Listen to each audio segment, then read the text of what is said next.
DJ Rikesh पटुआ गे छोरी तू सहै छी सोमवारी करै छी छोरी तू सहै छी सोमवारी करै छी जल भर मानस घाट चलै छी कन्हा पकावर लचकै छोगे देवघर जायला दिल तरसै छोगे देवघर जायला दिल तरसै छोगे देवघर जायला दिल तरसै छोगे छोरी तू सहै छी सोमवारी करै छी जल भर मानस घाट चलै छी कन्हा पकावर लचकै छोगे गे देवघर जायला दिल तरसै छोगे देवघर जायला दिल तरसै छोगे देवघर जायला दिल तरसै छोगे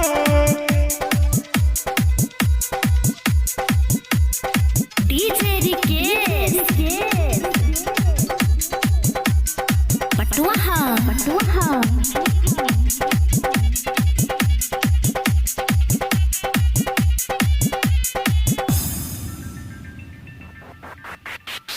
करै छी छौरी सावन में सोमवारी तब किया खाइ छी कुमार में सुपारी तब किया खाइ छी कुमार में सुपारी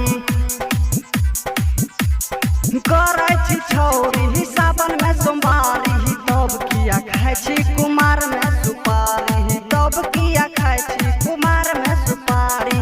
सावन में बारिश बरसै छै गे देवघर जायला दिल तरसै छोगे देवघर जायला दिल तरसै छोगे देवघर जायला दिल तरसै छोगे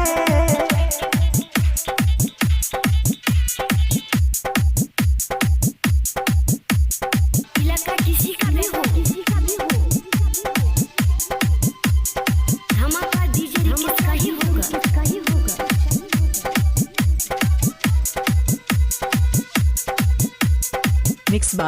Mixed by डीजे रिकेश पटुआ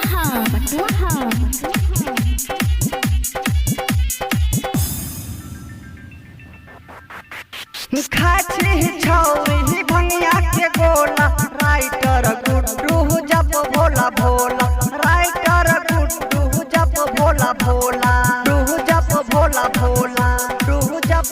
खाइ छी छौरी भंगिया के गोला राइटर गुड्डू जप भोला